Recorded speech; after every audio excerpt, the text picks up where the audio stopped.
Bonjour à tous et merci à toi Woody Lewis de nous accorder cet entretien. Woody, tu as publié aux éditions Clés un commentaire biblique sur le livre de Job.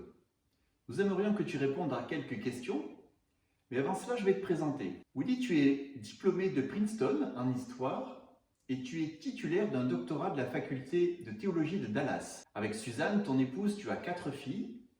Tu as habité plus de 25 années dans la région de Grenoble où tu as enseigné dans une école de formation et dans ton église locale. Tu as enseigné à l'Institut biblique de Genève et tu as publié 4 livres aux éditions Clés, dont 3 commentaires bibliques sur des livres de sagesse. Aujourd'hui, tu réponds à quelques questions à l'occasion de la publication de ton commentaire biblique sur le livre de Job.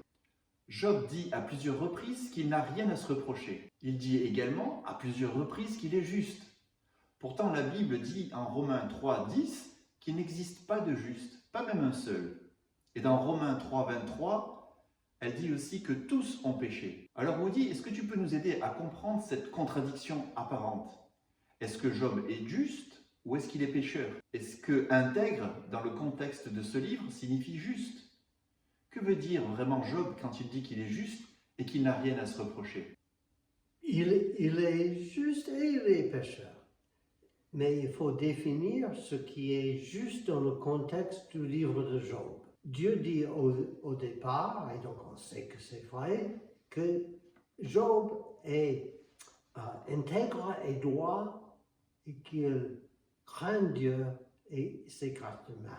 Et ça c'est vrai. Job ne nie pas qu'il a péché dans sa vie, même quand il a dit « j'ai pas péché », il veut dire qu'il n'a pas péché pour créer la souffrance, pour amener à la souffrance qu'il a subie. Donc il est juste, il n'est pas parfait, et il est pécheur. Woody, tu parles plus de 50 fois du principe de rétribution. Comme Job, tu dis que Dieu ne respecte pas toujours ce principe de rétribution et que Dieu fait ce qu'il veut. Pourtant, les proverbes semblent enseigner le principe de rétribution.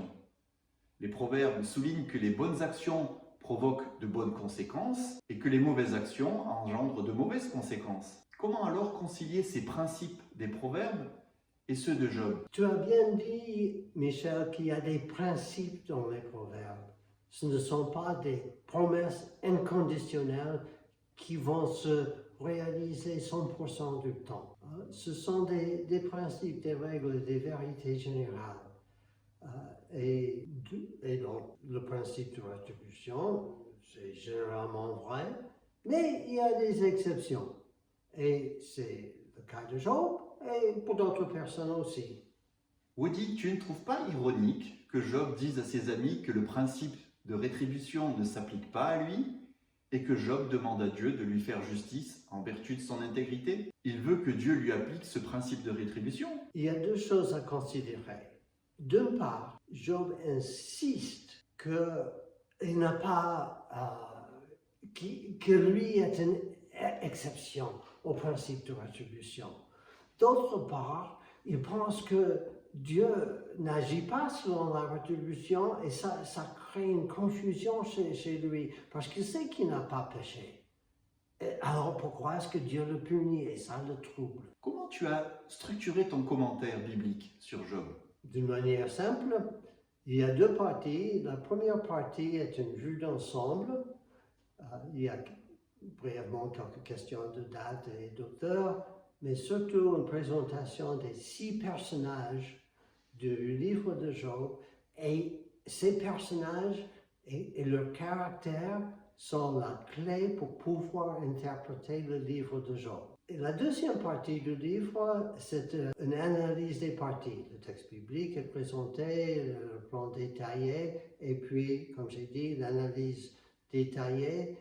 Le long de la route, il y a des applications et même quelques témoignages des personnes qui ont souffert d'une manière ou d'une autre. Et puis, à la fin d'une section, il y a des questions de réflexion qu'on peut poser soit en groupe ou soit individuellement. Woody, quand on souffre, quelle erreur ne doit-on pas commettre dans nos échanges avec Dieu? Alors, le premier problème des 3 amis, c'est qu'ils n'ont pas très bien sympathisé avec Job. Ils n'ont pas bien écouté. Ils exprimaient ce qu'ils voulaient dire et ils n'écoutaient pas bien Job. Et le deuxième, c'est qu'ils ont pas simplement critiqué Job, mais ils l'ont accusé faussement des péchés qu'il n'a pas commis. C'est affreux cela. Woody, tu dis à plusieurs reprises dans ton commentaire que Dieu fait ce qu'il veut, il est souverain. Mais n'est-il pas contraint par ses attributs propres? Il est bon, il est juste, il ne peut pas faire le mal ou aller contre ce qu'il est. Alors Dieu fait-il vraiment ce qu'il veut? C'est clair que le livre de Job met l'accent sur la souveraineté de Dieu. Il est souverain et il fait ce qu'il veut. Il est aussi vrai qu'il est amour et qu'il est juste.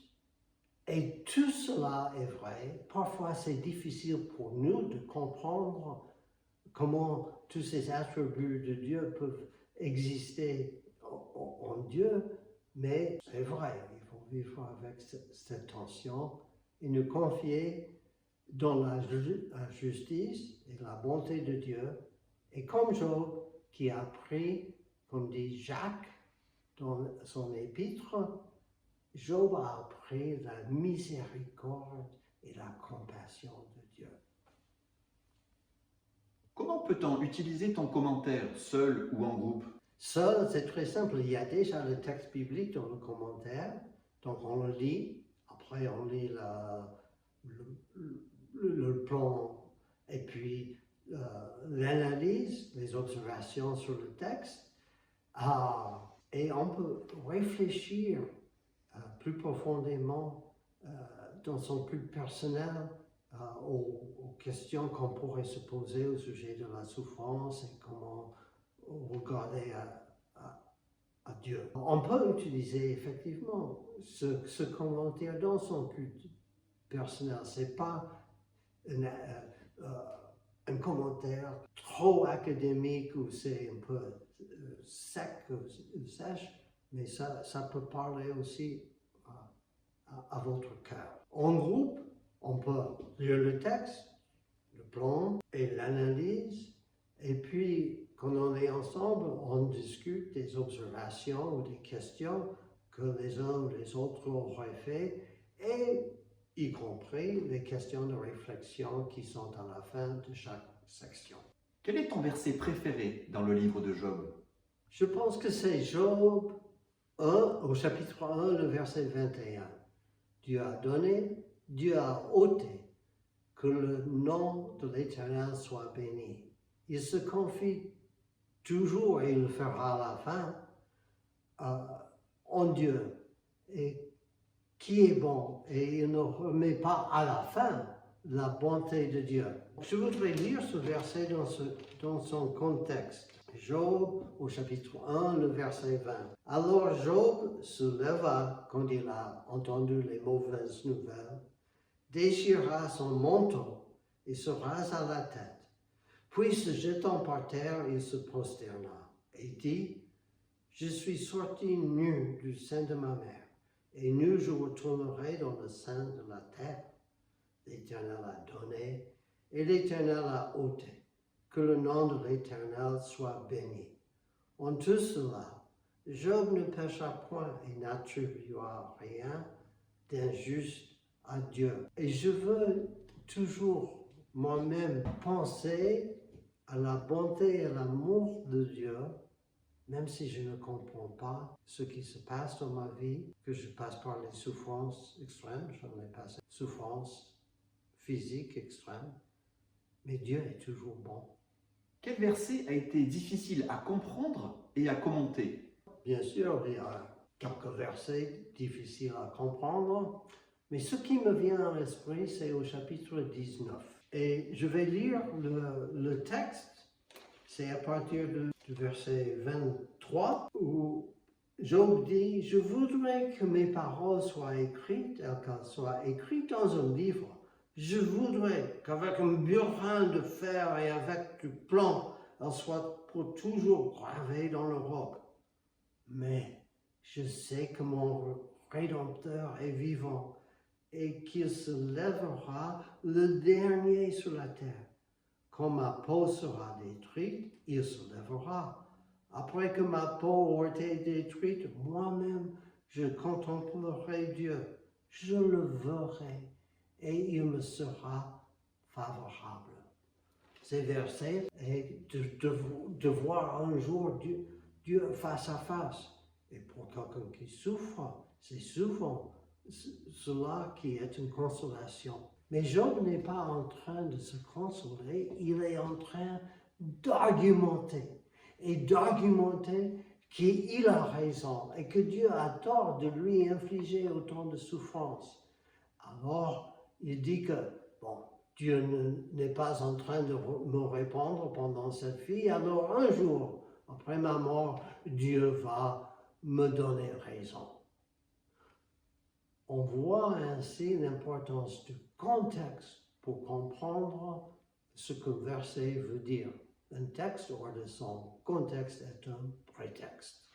Dans Job, au chapitre 35, Élihu dit qu'une personne ne peut pas influencer Dieu pour qu'il agisse d'une certaine manière. Pourtant, Jésus nous invite à lui présenter nos requêtes. Nos prières pourraient bien vouloir influencer Dieu, non? Comment expliques-tu ce mystère? Michel, tu n'es pas le premier chrétien à poser cette question. Et je pense que presque nous tous ont posé cette question. Comment est-ce que Dieu, qui est souverain et qui fait ce qu'il veut et qui connaît nos besoins avant qu'on les lui demande, comment est-ce qu'on peut influencer Dieu à agir de la manière dont on demande nous? Effectivement, c'est un mystère et intention, mais c'est vrai, Dieu, lui, il nous demande de prier et de lui poser nos requêtes. Mais en même temps, il fait ce qu'il veut. Je sais que les deux choses sont vraies. Qu'est-ce qu'il faut absolument retenir du livre de Job? Quelle est sa leçon principale? Surtout qu'on ne doit pas se détourner de Dieu ou même rejeter Dieu. Si Dieu nous envoie de la souffrance ou s'il agit d'une manière que moi je n'aime pas, je pense par exemple à un père qui a perdu son fils de 18 ans dans un accident de moto. Il a rejeté Dieu. Il dit, si Dieu me fait ça, je ne veux pas de Dieu. Mais Dieu est Dieu. Et il est amour, et il est bon, et il est juste. Que je le comprends ou non, ou que je l'aime, ce qui se passe ou non. Apprenons, comme j'ai déjà dit, à la miséricorde et la compassion de Dieu.